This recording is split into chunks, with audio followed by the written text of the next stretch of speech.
చాకులు ఇవల్ల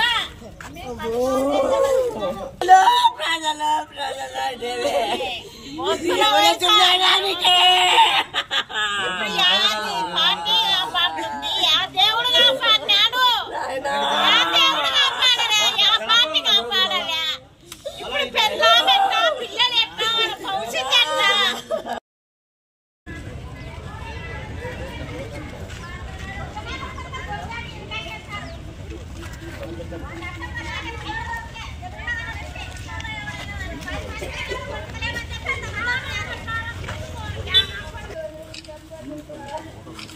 ఎవడైతే నరికినాడో వాడికి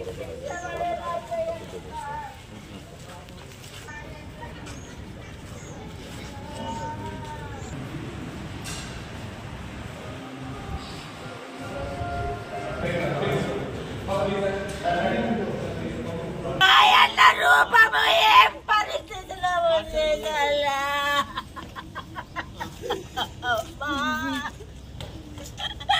లాయల్లా ముగ్గు పచ్చలారని లాయల్లకి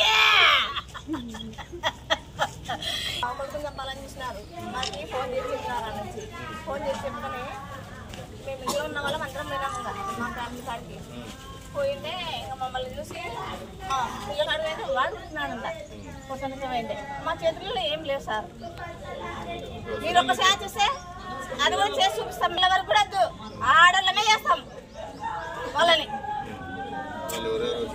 వాళ్ళ మొత్తం ఫ్యామిలీ వాళ్ళ ముగ్గురు కొడుకులు పెళ్ళాం మొగుడు కొత్త వాళ్ళు ఉన్నారంట సార్ మేమైతే వాళ్ళందరూ పరాదట్టినారు మొత్తము 20 మంది అన్నారు రౌడీ వేసినారంట 20 మంది 20 మందిని ఎవ్వరు రానియకుండా రౌడీ వేసినారంట శబ్దాలు రాకుండా కట్టలు పట్టుకొని ఆ సందు ఈ సందు నిలవన్నారంట వస్తే పొడుస్తాం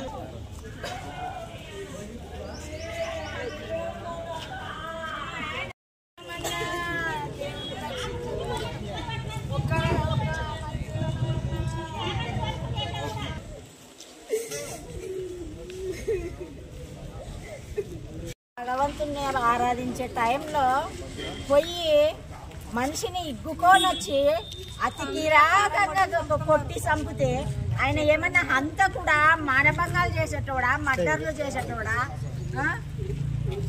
ఏ ఇది చెయ్యను మీద ఎందుకు అట్లాంటి అత్యాచారాలు చేస్తున్నారు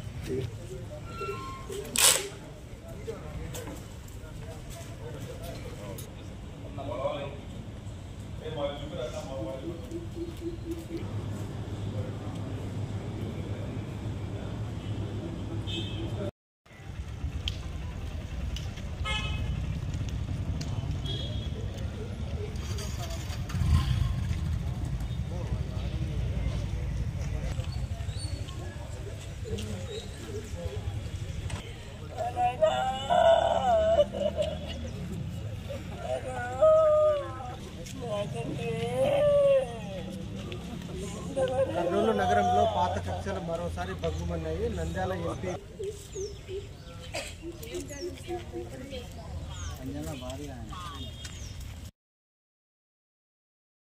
సంజనను ఈరోజు అతి దారుణంగా మర్డర్ చేయడం జరిగింది నిన్న రాత్రి. వాస్తవంగా ఆ ఏరియాలో గత 20 ఏళ్ల నుంచి కమ్యూనిస్ట్ పార్టీలో ఉంటూ తర్వాత వైసీపీలో పార్టీలో ఉంటూ తర్వాత తెలుగుదేశం పార్టీలో చేరి కూడా అన్ని రకాలుగా ప్రజాసేవ చేసుకుంటూ ముందుకు నడిపేవాడు. అతని భార్య ఒకసారి కార్పొరేటర్ ఉంది, ఇప్పుడు వాళ్ళ కుటుంబంలో కూడా ఒక కార్పొరేటర్గా ఉన్నారు. మొదటి నుంచి కూడా ప్రజాసేవే ముఖ్యం అనుకుంటూ తిరిగిన కుటుంబం అతన్ని.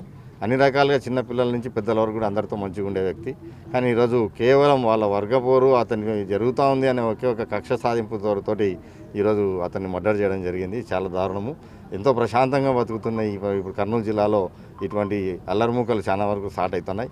దీని అందరూ కూడా కంట్రోల్ చేయడం కోసం ఈ ప్రభుత్వం వచ్చిన తర్వాత ఎన్నో రకాలుగా ప్రయత్నాలు చేస్తున్నా పోలీసు వాళ్ళు ఎన్ని రకాలుగా ఈ రౌడీ షీటర్లను వీళ్ళందరినీ కూడా ఇటువంటివి జరగకుండా చూసి ఎంత ప్రయత్నం చేస్తున్నా కూడా పోలీసుల కన్సర్న్లను కప్పి కూడా ఇటువంటి జరగడం చాలా దారుణం అనిపిస్తుంది. దీని మీద పోలీసు వారు ఎస్పీ గారు కానీ పోలీస్ డిపార్ట్మెంట్ కానీ సీరియస్గానే యాక్షన్ తీసుకోవడం జరుగుతుంది. ఆ కుటుంబానికి న్యాయం చేసే విధంగా అన్ని రకాలుగా పార్టీ ఉంటుంది. మేమందరం కూడా ఆ కుటుంబానికి అండగా ఉంటామని చెప్పి తెలియజేసుకుంటున్నాం. ఇష్యూ ఉండే ఏరియా, పోలీసుల వైఫల్యం వల్లే అలా జరిగిందంటారా? అట్లని కాదు, చాలా వరకు రౌడీ షీటర్లను ప్రతి ఆదివారం కూడా పోలీస్ స్టేషన్లకు పిలిపించి వాళ్ళకి అన్ని రకాల కౌన్సిలింగ్ ఇస్తూ పెట్టడం జరుగుతుంది.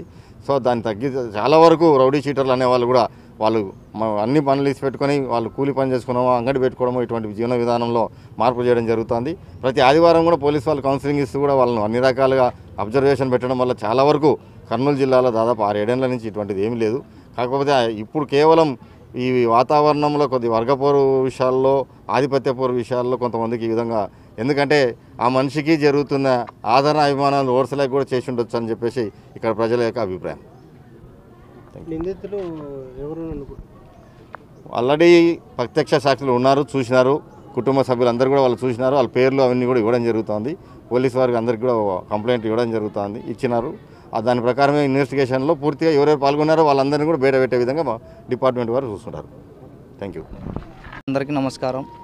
నేను 30వ వార్డు కార్పొరేటర్ టీడీపీ పార్టీలో నేను జాయిన్ అయ్యాను. నేను టీడీపీ కార్పొరేటర్ని ప్రజెంటు. నేను ఏ ఒక్క పార్టీ కార్పొరేటర్ని కాదు. మీడియా మిత్రులకి నేను మరీ ఈ విషయం ఎందుకు తెలియజేస్తున్నానంటే, నేను వేరే వైసీపీ కార్పొరేటర్ని, వైసీపీ దాంట్లో నుండి వాళ్ళతో తగాదాలు జరిగినాయి అనేసి నా పైన ఒక విమర్శ మన మీడియా మిత్రులకి అర్థమయ్యి చేస్తున్నారో మరి అర్థం కాక నన్ను అలా రాస్తున్నారో నాకు అర్థం కావట్లేదు. నా పేరు కాశపోగు జయరాముడు. నేను 30వ వార్డు టీడీపీ కార్పొరేటర్ని. నేను ఎంపీ బైరెడ్డి శబరి గారి ఆధ్వర్యంలో టీడీపీలో జాయిన్ అయ్యాను. నిన్న జరిగిన ఘటన మా నాన్నపై మేము ఎప్పుడు అసలు ఊహించనిది. మా నాన్నని ఎందుకు అలా చేశారు అంటే, మా నాన్న నిత్యం ప్రజలకు మంచి చేయాలా అనుకుంటారు. కానీ కొందరు స్వార్థపరులు ఇలాంటి వాడు మనకి ఎప్పుడూ అడ్డమే, ఈయన ఎట్లయినా తొలగించుకోవాలా అనేసి చాలామంది కుట్రపడి ఇలా మా నాన్నని హతమర్చారు. నిన్న రౌడీ షీటర్లు ఏ పార్టీ ఉంటారు కదా, రౌడీ షీటర్లు ఎక్కడ డబ్బులు ఇస్తే వాళ్ళు ఎమ్మడే తిరుగుతూ ఉంటారు. రౌడీ షీటర్లని ఎవరు నా పార్టీ, వీడు నా లీడర్ అని, లేదా ఆయన ఒక కండువ వేసుకొని నేను ఎలా మాట్లాడుతున్నాను, నేను అలా ఒక కార్పొరేటర్ని, లేదంటే నేను ఒక నాయకుడిని అనేసి మాట్లాడితే ఆయన ఏ పార్టీ అనేది చెప్పడానికి వస్తుంది. కాంట్రాక్ట్స్ మర్డర్ చేసేతోని ఏ పార్టీలో ఎవరు జాయిన్ చేసుకోరు. ఎవరు అవసరం ఉంటే వాళ్ళు వాడుకుంటూ ఉంటారు. అలాంటి పర్సన్ ఈ అంజీ అలియాస్ రామాంజనేయులు. మీ ఫాదర్ని అంత కిరాతకంగా చంపడానికి రీజన్ ఏమైనా? అదే ఇప్పుడు మనం మంచి చేస్తుంటాం. ఇప్పుడు షరీన్ నగర్లో ఎక్కడ పోయి అడిగినా సంజన్న ఉన్నాడు కాబట్టి షరీన్ నగర్ ఉంది అనే ఒక మాట ఉంది. అది ఎందుకు అంటే, వీళ్ళు తాగి వచ్చే వాళ్ళతో డబ్బులు గుంజుకొని కొట్టి ఇలాంటి చేసేదానికల్లా మనం అడ్డు. అట్లాంటివి చేయకూడదు. అలాంటి వాళ్ళపై మనం కేసులు పెట్టించి ఇలాంటివి చేస్తున్నాం కాబట్టి వీని ఎట్లయినా తొలగించుకోవాలా అనేసి కొందరు రాజకీయ నాయకులు ఈ రౌడీ షీటర్ని పురమాయించి మా నాన్నని ఈరోజు ఇలా హత్యాయత్నం చేశారు. దీని వెనక ఎవరున్నారు అనుకుంటున్నారు? దీని వెనక ప్రస్తుతం మాకు తెలిసిన ఇన్ఫర్మేషన్ ఏంటంటే, సుదర్శన్ రెడ్డి 29వ వార్డు కార్పొరేటర్, అలాగే శివారెడ్డి ఉన్నాడు అని మాకు బాగా క్లారిటీగా తెలుసు. చంపిన వాళ్ళని మీరు గుర్తుపట్టారా, చూసారా మీరు? చంపిన వాళ్ళని మేము గుర్తుపడతాము. చంపిన వాళ్ళ పేర్లు మేము కంప్లైంట్లో రాసాము. వాళ్ళ ఎవరెవరైతే ఉన్నారో వాళ్ళ పేర్లు రాసాము. ఇంకా అతని అనుచరులు కొందరు ఉన్నారు, వాళ్ళని మేము సమంగా చూడలేకపోయాము. కానీ ప్రతి ఒక్కరికి శిక్ష పడేలా చూడాలనేసి మేము పోలీస్ డిపార్ట్మెంట్ని కోరుతున్నాము. ప్రధాన నిందితుడు ఎవరు గుర్తించారు మీరు?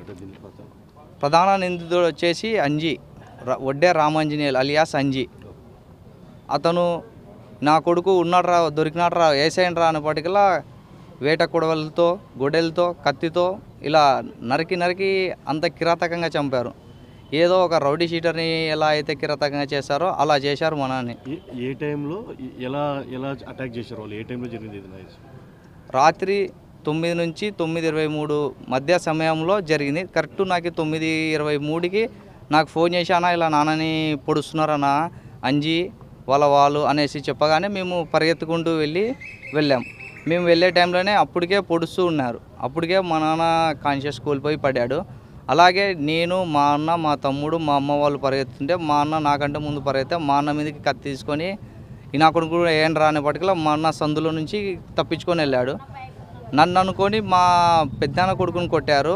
వీడు కాదులే అని చెప్పి నా కొడుకు కూడా కట్టబెట్టుకొని వచ్చాడు కదా అనేసి వాడిని కొట్టి కారు ఎక్కియడానికి పోయారు. ఎక్కిండ్రీ నా కొడుకు పైన కారు అనేసి వాడు పక్కకి జరిగేపటికల్లా కారు అటు వెళ్ళిపోయింది.